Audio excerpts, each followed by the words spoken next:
मेरी सास पे चोरी का इल्जाम। नमस्कार दोस्तों, सानिया वॉइस स्टोरी चैनल में आप सभी का स्वागत है।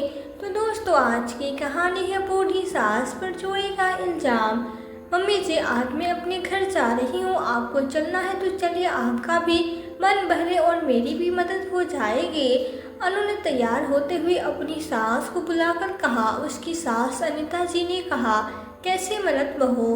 अनु ने कहा, वो तो वहीं जाकर बताऊंगी, आप भी तैयार हो जाइए। कुछ देर में अनीता जी ने एक साड़ी लाकर कहा, बेटा यह बताओ तुम्हारे घर के लिए ठीक रहेगी? अनु ने तिरछी नजरों से देखा और मन में सोचा, जैसा काम करने के लिए जा रही है वैसा ही साड़ी पहन रही है, चलो मुझे क्या। अनु ने कहा, हाँ मम्मी जी यह ठीक है, जल्दी करिए। कुछ देर में अनीता जी अपनी बहू अनु के साथ उसके मायके पहुंच गई। अंदर जाते ही अपनी माँ से गले मिलकर अनु ने कहा, मम्मी आपने कहा था ना सास को ले आना, मैं ले आई। उसकी माँ बोली, अरे वाह अब सब हो जाएगा, वरना मैं तो परेशान हो रही थी। पीछे खड़ी अनीता जी यह बात सुनकर मुस्कुरा रही थी। अनु की माँ ने कहा, चलो काम बाद में, पहले बैठ जाओ। यह सुनकर अनीता जी सोफे पर बैठने लगी तो दोनों माँ बेटी बोल पड़ी, अरे अरे कहाँ आप आती ही सोफे पर बैठ रही हैं, यहाँ नीचे जमीन पर बैठिए। अनीता जी की बहू अनु ने कहा। तो अनीता जी अपने समधन की तरफ देखा तो वो भी बोली, हाँ बहन जी आप नीचे जमीन पे बैठ जाइए। अरे आप तो घर की ही हैं, लेकिन थोड़ी ही देर में मेरी कुछ सहेलियाँ विदेश से आने वाले हैं, अगर उन्हें पता चलेगा कि आप गंवार अनपढ़ मेरी समधन है तो मेरा तो उसके आगे सारा स्टैंडर्ड ही गिर जाएगा। अपनी समधन की बातों से अनीता जी की आंखें भीग गई। उसने न किसी से चाय पानी को पूछा और न वो नजर झुकाकर सोफे पे से नीचे जमीन पर बैठ गई। थोड़ी देर में अनु की भाभी आई और बोली, मम्मी जी अब मेड नहीं आएगी, उसका फोन आया था, उसका बेटा आज बहुत बीमार है, वो काम नहीं कर पाएगी, और मुझे तो आपके सहेलियों के टेस्ट का खाना बनाना ही नहीं आता। अनु बोले, अरे भाभी आप टेंशन मत लीजिए, मम्मी जी आपको हर तरह का खाना बनाना आता है। क्यों मम्मी जी, अगर आप बुरा ना मानो तो भाभी की थोड़ी हेल्प कर देंगी। अनीता जी बोली, क्यों नहीं बेटा, आखिर यह भी तो मेरा ही घर है। इतना कहकर अनीता जी अनु की भाभी की मदद करने के लिए रसोई में जाने लगी तो मनीषा बोली, आंटी जी आप भी तो हमारे घर की मेहमान हैं, ऊपर से आपकी तबीयत भी ठीक नहीं है, प्लीज़ आप रहने दीजिए, मैं अभी कुछ ऑर्डर से मंगवा लूँगी। अनु बोले, भाभी आपसे जितना कहा जाए उतना कीजिए, जब मम्मी जी को कोई तकलीफ नहीं है तो चाहिए मम्मी जी फटाफट से सब खाना तैयार करवाइए। अनीता जी रसोई में चली गई। उधर माँ बेटी वहीं सोफे पर बैठकर गप्पे मारने लगी। कहाँ तो बहू उनसे यह कहकर लाई थी कि वो कुछ दिन मेरी मम्मी के साथ रहेगी तो उनका मन बहल जाएगा, लेकिन यहाँ तो उनसे किसी ने तो बात भी ढंग से नहीं की। कुछ ही देर में सभी लोग आ गए तो अनीता जी नाश्ते के बाद सभी को खाना परोस रही थी। तभी अनीता जी के हाथ का खाना खाकर अनु की माँ की सभी सहेलियाँ चटकारे मारने लगी, लेकिन जैसे ही उनकी एक सहेली ने अपने पर्स से मोबाइल निकाला तो उनके होश उड़ गए, क्योंकि उसके पर्स में उसकी एक घड़ी गायब थी। अनु बोले, क्या हुआ आंटी जी, आप परेशान क्यों हैं? सहेली ने कहा, अरे मेरी 50,000 की घड़ी पर्स से गायब हो गई है, यही तो थी, जाने कहाँ गई। अनु की माँ सावित्री जी जानबूझकर हैरान होते हुए बोली, मगर ऐसा कैसे हो सकता, यहाँ तो सब मेरे अपने हैं। हाँ बस हमारी नौकरानी ही बाहर की है। सावित्री जी ने अनीता जी को अपनी नौकरानी बताया तो उनकी आंखें भीग गई। सावित्री जी ने कहा, आप रुकिए, मैं अभी इसकी तलाशी लेती हूँ, यह आज की नई आई है तो इसका कोई भरोसा नहीं है। सावित्री जी ने इतना कहकर और सबके सामने ही अनीता जी की तलाशी लेने लगी। अनीता जी बोली, बहन जी ये आप क्या कर रही हैं, मैंने कोई चोरी नहीं की है। अच्छा तो फिर आपके पल्ले में यह साड़ी घड़ी कैसे आई, शर्म नहीं आती चोरी करते हुए? जाने कहाँ से सावित्री जी घड़ी निकाल कर दिखाने लगी। इतना सुनते ही उसकी सहेली ने जैसे ही अनीता जी पे हाथ उठाना चाहा कि सचिन ने आकर उसका हाथ थाम लिया और एक जोर तमाचा उनकी सहेली के गाल पे जर दिया। यह कोई नौकरानी नहीं, मेरी माँ है, और अगर कोई मेरी माँ की इज्जत के साथ खिलवाड़ करने की कोशिश करेगा तो मैं उसे। सचिन को अचानक वहां देखकर दोनों माँ बेटी के पैरों तले जमीन खिसक गई।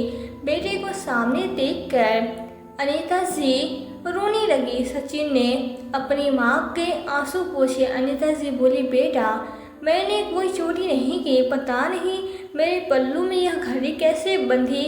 तभी अनु की भाभी वहां आकर बोली, आंटी जी मैं जानती हूँ यह आपने नहीं किया है, बल्कि मम्मी जी और दीदी ने आपकी साड़ी में चुपके से यह घड़ी बांधी थी। मैंने खुद अपनी आंखों से देखा था।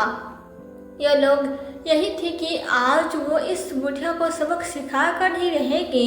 यह सुनकर सचिन का गुस्सा सातवें आसमान पे चढ़ गया और उसकी आंखें लाल हो गई और उसने तेजी से आगे बढ़कर अपनी पत्नी अनु के गाल पे थप्पड़ तमाचा जड़ दिया और तमतमाते हुए बोला, तुम्हें शर्म नहीं आती अनु?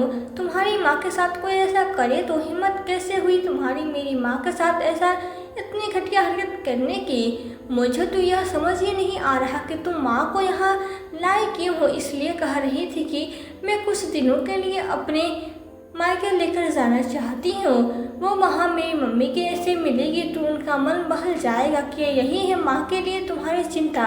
सावित्री जी की बोली, ऐसा तो कुछ भी नहीं है, वो तो मजबूरी में समधन जी से। अब मैं आग बबूला होकर बोला, आप तो चुप ही रहिए, यह आपकी ही परवरिश का नतीजा है और यह हम दोनों के आपस की बात है, समझिए आप। अपने दामाद का ऐसा रूप देखकर सावित्री जी चुपचाप खड़ी हो गई। सचिन बोला, मैं सब कुछ बर्दाश्त कर सकता हूँ, लेकिन अपनी माँ की आंखों में आंसू बर्दाश्त नहीं कर सकता। यह मैंने तुमसे पहले ही कहा था।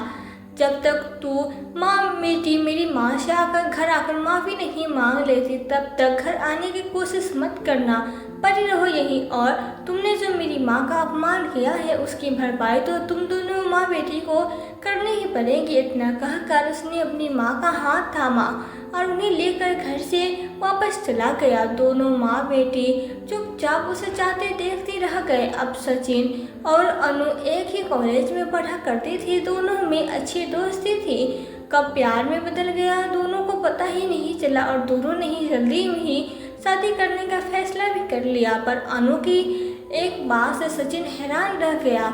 सचिन, तुम्हारा दिमाग तो खराब हो गया है क्या?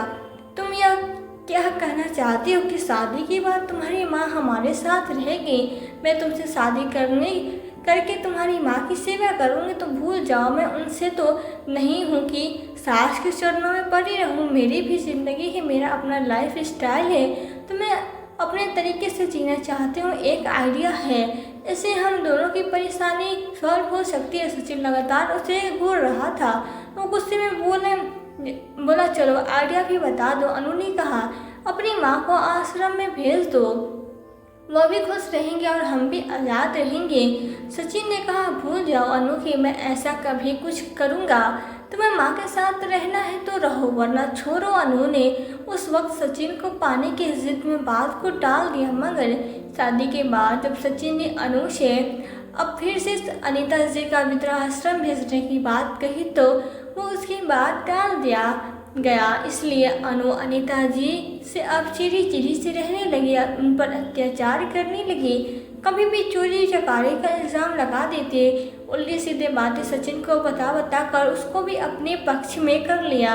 वो भी माँ से अब थोड़ा दूर सा रहने लगा था। एक दिन फ़ोन पे अपनी माँ से बात कहने लगी कि वो मेरी सास जो है ना, उसकी नज़र तो हम पे ही टिकी रहती है। जब देखो तिरछी नज़र से हमको ही देखती रहती है कि कौन सा सामान कहाँ रख रहे हैं। तुमने बात करते करते अलमारी खोली है ना, ज़रूर कहीं ना कहीं से छुपकर हमको देख रही होगी। रिश्ते और उम्र के लिहाज से कुछ नहीं बोलते, नहीं तो कितना बर्दाश्त करे, तुम ही बताओ। हमने पहले ही कहा मम्मी पापा को कि माँ बाबूजी को ऐसे घर में शादी करना जहाँ सास ससुर हो ही नहीं। मगर मेरी तो किस्मत ही खराब है, ऊपर से मेरी ननद भी मेरे सर पे तलवार की तरह लटकी रहती है। चलो ठीक है दीदी, बाद में बात करेंगे, पहले यह काम निपटा ले। अनु अपनी बहन से फ़ोन पर बात कर रही थी, तभी उसकी नज़र दरवाजे पे गई। अरे अरे मम्मी जी, आप मेरे कमरे से बाहर यूँ चोरी छिपे खड़ी होकर क्या झांक रही है? मैंने देखा है जब भी मैं अलमारी खोलती हूँ आप चुपके से कमरे के दरवाजे पे आकर खड़ी हो जाती हैं।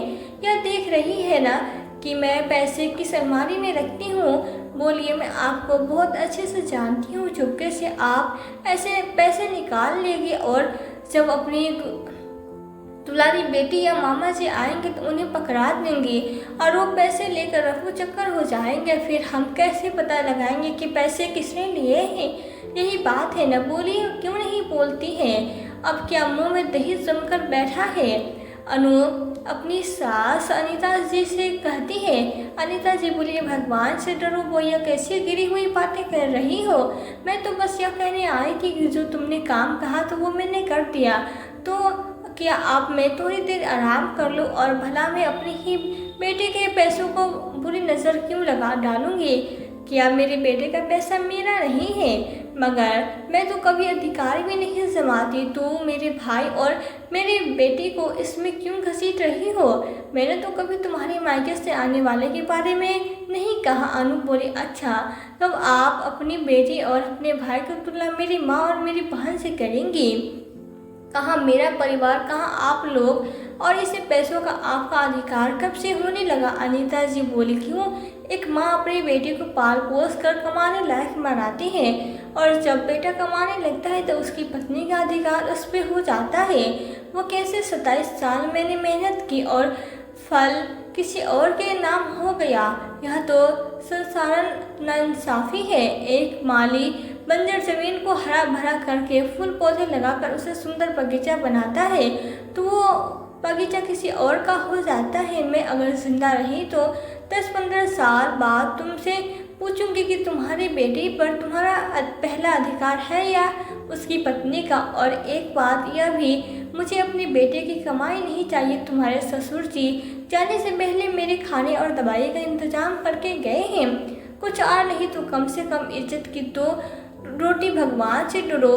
मुझे भी तो बेटी और मुझे एक का सब काम सामना करना पड़ता है, तो मैं तो दोनों की नज़रों का सामना करना पड़ेगा। इतना कहकर अनीता जी नम आंखों से वहाँ चली गई।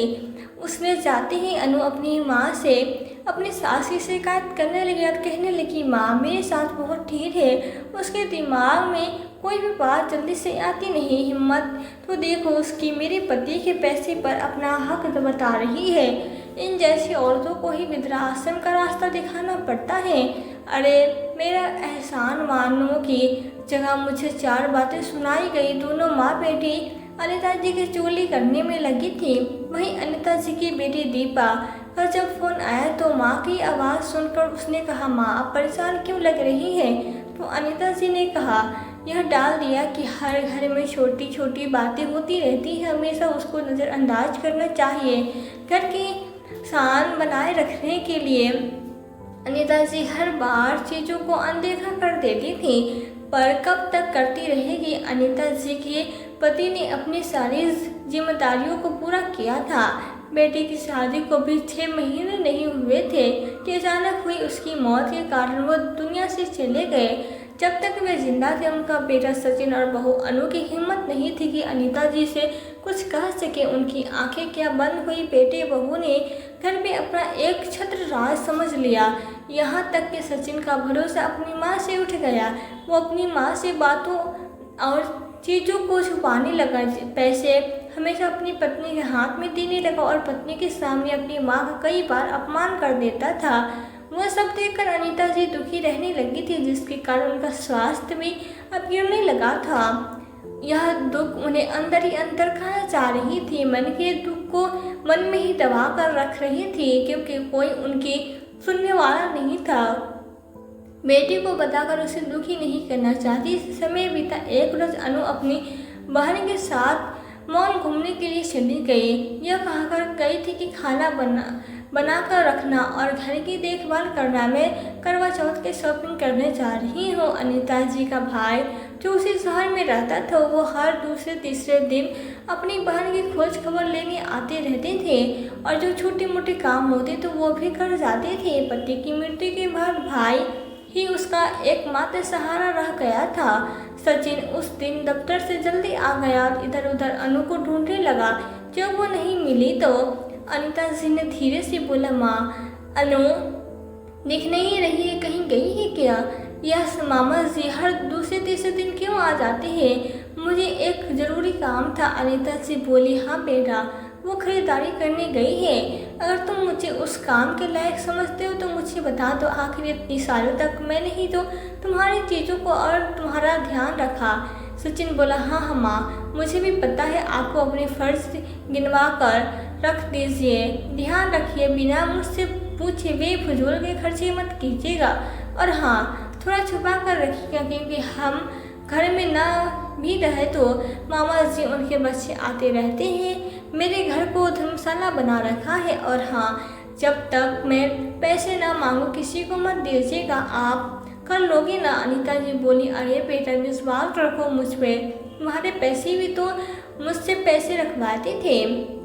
लाओ दो पैसे, मैं इसे अलमारी में ठीक से रख कर आती हूँ। इतना कहकर अनीता जी ने पैसे को अलमारी में अच्छे से रख दिया। कुछ दिनों बाद एक सामान सचिन ने अनीता जी से कहा, माँ, वो जो पैसे मैंने दिए थे वो निकाल कर दे दो। मुझे आज कुछ पैसे को वापस देना है। अनीता जी, जो कि अलमारी में कभी ताला नहीं लगाती थी, क्योंकि अनु का कहना था कि आपकी जो भी चीज़ है हमारे ही है, तो आप उसमें ताला नहीं लगाइएगी। और अगर ताला लगाती भी हो तो चाबी मेरे कमरे में ही रखिएगा। कुछ देर बाद जब अनीता जी अलमारी खोलकर पैसे निकालने गई तो पैसे नहीं मिले। वो घबरा गई कि अब क्या होगा। डरते डरते बेटे के पास परेशान होते हुए आई और बोली, सचिन। सोचने लगी, अब क्या कहूँ। बेटे को माँ को परेशान देखकर सचिन ने पूछा, आप तो पैसे लाने गई थी न? लाइए, दीजिए। वो किसी और के उधार के पैसे थे, उसको आज ही देना है। आज नहीं दिया तो वो घर पे आकर शोर करेगा। अनीता जी के चेहरे की हवाइयाँ उड़ी हुई थी। वो भराई आवाज़ में बोली, बेटा, पैसे नहीं मिल रहे हैं। पैसे तो अलमारी में ही रखे थे, पर वे कहाँ दिख नहीं रहे हैं। सचिन चिल्लाकर बोला, पैसा कहाँ नहीं है? आप इतनी लापरवाह कैसे हो सकती है? हद होती है लापरवाही की भी। आपने ठीक से रखे भी थे कि नहीं? अनीता जी बोली, बेटा, मैंने तो वहीं रखे थे, लेकिन न जाने कहाँ चले गए। अब रोज जोर से बोला, वहीं रख कर भी नहीं मिले। आपके कहने का क्या मतलब है? पैसे अपने आप उड़ गए? सच बताइए, आपने वो पैसे खर्च कर दिए हैं ना? या फिर हमारे जाने के बाद ज़रूर दीपा या मामा जी को दिए होंगे। अनीता जी पर इल्ज़ाम लग रहे थे और उनकी आंखों से लगातार आंसू बह रहे थे। यह बोली, नहीं बेटा, मुझ पे ऐसे इल्ज़ाम मत लगाओ। मैंने पैसों को खर्च नहीं किया है और ना ही तुम्हारी बहन या मामा जी को दिए हैं। तुम अपनी बहन के बारे में ऐसा कैसे सोच सकती हो? और तुम्हारे मामा जी, वो तो बस तुम्हारा हालचाल लेने के लिए आते हैं और तुम उन पर ही शक कर रहे हो। थोड़ा ठहर जाओ, बहू घर में नहीं है, हो सकता है उसे ज़रूरत पड़ी हो और उसने लिया हो। सचिन बोला, आप अपनी लापरवाही अनु पे मर रही हैं। अगर अपने पैसे खर्च किए हैं तो दीपा को नहीं दिए तो पक्का मामा जी को पैसे चोरी किए होंगे। जिस दिन मैंने आपको पैसे रखने के लिए दिए थे वो उस दिन यही थे, फिर तो पक्का वही लेकर गए होंगे। अनीता जी बोली, नहीं नहीं बेटा, मेरे भाई ऐसा कभी नहीं कर सकता। उन पर ऐसे शक मत करो। जो इंसान ने तेरे पिता के जाने के बाद अपने परिवार के साथ हम तीनों की जिम्मेदारी बखूबी उठाई हो, उसके बारे में ऐसा कैसे सोच सकते हो?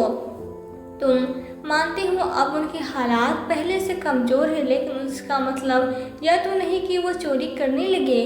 दोनों माँ बेटी उधेर में थे कि आखिर पैसे कहाँ गए। तभी अनु बाजार से वापस आई और बोली, सचिन, अब आज जल्दी कैसे आ गए? चलो, आ गए हो तो मैं सबसे पहले आपको अपनी शॉपिंग दिखाती हूँ। सचिन झल्ला कर बोला, क्या दिखाना चाहती हो? अनु बोली, अरे शहरों तो उसे झट से बड़ा सा झुमका कान में पहनकर कहा, बताओ तो मैं कैसी लग रही हूँ इस झुमके में? सचिन ने पूछा, यह झुमका तुमने कब लिया? अनीता जी भी हैरानी से देखने लगी और बोली, बहू तुमने बताया नहीं, तू बाजार झुमका लेने गई थी। अनु मुंह बनाते हुए बोली, बताकर जाते तो क्या आप मुझे झुमके के पैसे दे देती। अरे पैसे तो मेरे पति ही खर्च करता है, फिर भी आपसे क्यों पूछूंगी। और हाँ, उस दिन जब आप अपने बॉक्स में बातें कर रहे थे, मैं आपसे बोली थी ना कि मुझे एक झुमका पसंद आया है, पैसे दे दो। तब आपने क्या कहा था, अलमार में रखे होंगे, जाकर ले लो। और आज आप दोनों मुझसे पूछ रहे हैं कब ले लिया, क्यों ले लिया। मैं उसी दिन जा सुनार को ऑर्डर देकर आई थी, आज लेकर आ गई हूँ। तो बताओ कैसी लग रही है। अनीता जी बोली, बहू तुमने मुझे बताया भी नहीं और पैसे निकाल लिए। तेरा तुम तो अच्छा किया, बहू ने जो बता दिया, वरना तुम तो मुझे, मेरी बेटी और मेरे भाई को चोर बना देते। एक नेक इंसान होने का मतलब यह नहीं होता कि हर कोई आकर उस पे उंगली उठा दे। तुम्हारी पत्नी ने पैसे खर्च किए और तुमने अपनी बहन, माँ और मामा को चोर बना दिया। अच्छा फर्ज निभाया बेटा होने का। कहते कहते अनीता जी रोने लगी। सचिन ने माँ से माफ़ी मांगी और उन्हें समझाया, तब जाकर अनीता जी थोड़ी शांत हुई। कुछ दिन ऐसे ही बीतते हुए, लेकिन अनु के दिल में तो जैसे आग लगी हुई थी। वो बस अनीता जी से अपने अपमान का बदला लेना चाहती थी, इसलिए ही तो अनीता जी को अपने मायके लेकर आई थी, ताकि उनका अपमान कर सके। अभी सचिन माँ को समझा ही रहा था कि अनु तनतनाते हुए घर में आई और अनीता जी को उल्टा सीधा सुनाने लगी। अनीता जी बोली, बहू तुमने आज अपने घर ले जाकर मेरे साथ अच्छा नहीं किया। उस दिन भी तुमने मेरे भाई और बेटी पे पैसों का इल्ज़ाम लगाया था। तभी अचानक दीपा अपने मामा के साथ दरवाजे पे आई और उसने कहा, सब सुन लिया। वो बोली, यह क्या हो रहा है यहाँ, यह मेरा घर है और अपने ही घर में हम चोरी करेंगे। मैं और मामा से बस खैर खबर पूछने के लिए आते जाते रहते हैं, लेकिन भैया ने तो हमें झटके से चोर बना दिया। वो तो मैं इस शहर से गुजर रही थी तो मामा जी ने कहा कि कुछ देर के लिए माँ से मिलती जाओ, इसलिए मैं आ गई और अच्छा हुआ कि आ गई, वरना मुझे तो यह बातें कभी पता ही नहीं चलती। सचिन कुछ कहता, इससे पहले उसने मामा जी सुदेश जी बोले, बेटा सचिन क्या तुम रिश्ते नातों के साथ साथ अपने संस्कार भी भूल गए। कल ही तो मामा तुम्हें जीने का सलीका सिखाया था, आज मामा ही चोट बन गए। सचिन की मामा की बातें सुनकर शर्मिंदा हो गया, उसकी नजरें झुक गई। वो हाथ जोड़कर बोला, मामा जी माफ़ कर दीजिए, मुझसे गलती हो गई। अनीता जी बोली, बेटा मैंने तुमसे कितना कहा कि तुम्हारी बहन और मामा ऐसा काम नहीं कर सकते। अब तुम खुद ही लज्जित महसूस कर रहे हो, तो कहने से पहले भी तुम्हें सोचना चाहिए था कि हम किसके लिए क्या कह रहे हैं। पत्नी की इज्जत प्रेम करना ठीक है, मगर क्या पत्नी के प्रेम में इतने अंधे हो गए हो कि अपनी माँ, बहन और मामा को ही एक चोर बना दिया। अनीता जी ने हाथ जोड़कर अपने भाई और बेटी से माफ़ी मांगी। सुदेश जी बोले, दीदी मैं तो चलता हूँ, अब यहाँ मेरी ज़रूरत नहीं है, यह बच्चे अब बड़े हो गए हैं, यह खुद संभालेंगे। अब जब तक भी आपसे मिलने का मन होगा मैं आपको ही अपने घर पे बुला लूँगा। मानता हूँ मेरे हालात अच्छे नहीं हैं, मगर मेरे घर में आपको भरपूर इज्जत मिलेगी। वह ऐसा कभी नहीं करेंगे, इतना विश्वास तो मुझे है। चलता हूँ। दीपा झट से बोली, मामा जी मैं भी आपके साथ ही चलूँगी, मुझे भी अब यहाँ एक पल नहीं रुकना। इतना कहकर दोनों चले गए। अनीता जी शर्मिंदा होकर वहीं खड़ी रही और अपने बेटे से बोली, तुम दोनों की वजह से आज मुझे मेरी बेटी और भाई के सामने बेइज्जत होना पड़ा। बेटा अगर तुमने अपनी पत्नी को पहले ही संभाला होता तो आज यह नहीं होता। इस बात के लिए मैं तुम्हें जीवन भर माफ़ नहीं करूँगी। मैंने सारी संपत्ति और घर तुम दोनों के हवाले इसलिए नहीं किया था कि तुम मेरी बनी बनाई इज्जत को मिट्टी में मिला दो। अगर तुम्हें मुझ पे या मेरे रिश्तों पे भरोसा नहीं है तो तुम अपने रहने का इंतजाम कहीं और कर लो। अनु कहती। उससे पहले अनीता जी बोले, बस बहू अब मैं कुछ सह नहीं पाऊंगी। आवाज़ उठाना है और हाथ उठाना मुझे भी आता है, कहीं मेरा हाथ तुम पर न उठ जाए।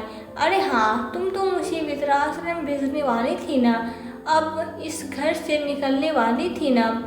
अब दोनों पश्चाताप करना ही चाहते हो तो बेहतर होगा दोनों पति पत्नी जाकर अपनी बहन और मामा जी से माफ़ी मांग लो। अनु बोली, हमने कोई गलती नहीं की है और न ही माफ़ी मांगेंगे।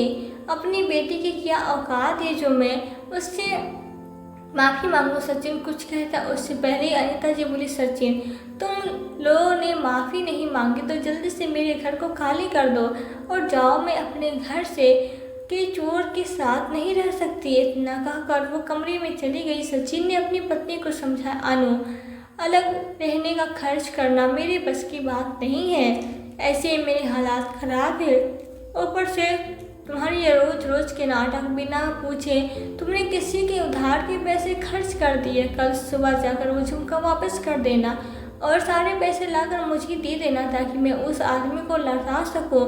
और याद रखो माँ, अगर खुश नहीं तो हमारे लिए बहुत मुसीबत हो जाएगी। अनु ने अपनी माँ को सारी बात बताई तो उन्होंने कहा, बेटा समझदारी इसी में है कि अनीता जी की बात मान लो। कहीं तुम्हारी सास ने सब कुछ तुम्हारी ननद के नाम कर दिया तो तुम क्या करोगी? तुम तो सड़क पे आ जाओगी और मैं तुम्हें यहाँ रख भी नहीं सकती क्योंकि यहाँ का सब कुछ तुम्हारा भाई देखता है। तुम यहाँ रही तो मेरे सिर पे छत छिन जाएगी, तब भाभी घर से निकाल देगी। अनु को समझ में आ गई, उसने आज तक जो भी किया था उसके लिए अभी तक तो अनीता जी उसे बच्चा समझकर माफ़ कर रही थी, मगर अब माफ़ भी नहीं करेगी। कभी माफ़ी नहीं मिल पाएगी, इसलिए उसने माफ़ी मांगने में ही भलाई समझी। दोनों पति पत्नी जाकर आभा और मामा जी के हाथ जोड़कर माफ़ी मांगे। अरे दीदी हमको माफ़ कर दीजिए, हमसे बहुत बड़ी गलती हो गई, बहुत शर्मिंदा है। मामा जी आपके साथ हमने बहुत गलत किया है, प्लीज़ हो सके तो हमको माफ़ कर दीजिए। आप सचिन और अनु काफ़ी देर तक माफ़ी मांगते रहे तो दोनों ने उसको माफ़ कर दिया, लेकिन दीपा ने कहा, एक मायूसी से देखा और पूछा, दीदी हम हर शर्त मानेंगे। दीदी ने कहा, वहाँ आइंदा से माँ को कोई परेशानी नहीं होनी चाहिए। मेरी माँ अनपढ़ जरूर है लेकिन न समझ नहीं, दुनियादारी की अकल आपसे ज़्यादा है उन्हें। उनके अपने घर पे अधिकार देना पड़ेगा आपको। और उन्होंने कहा, जी दीदी मैं मानती हूँ मैंने गलत किया, अब माँ से कोई परेशानी नहीं होगी, आप भरोसा रखें। सचिन ने भी भरोसा दिलाया। तब कहीं जाकर दोनों को माफ़ी मिली और सब खुशी खुशी साथ रहने लगे। तो दोस्तों यह थी हमारी आज की कहानी। आज की कहानी आपको कैसी लगी हमें कमेंट बॉक्स में कमेंट करके ज़रूर बताएं। यदि वीडियो आपको अच्छी लगी हो तो वीडियो को लाइक और शेयर करके चैनल पे यदि नए हो तो चैनल को सब्सक्राइब जरूर कर दें। साथ ही बेल आइकन को प्रेस कर दें ताकि आने वाले वीडियोस की नोटिफिकेशन आपको मिलती रहे। तो आज के लिए बस इतना ही, मिलते हैं आपसे एक नई वीडियो में एक नई कहानी के साथ। कहानी में अंत तक बने रहने के लिए आपका दिल से बहुत बहुत धन्यवाद।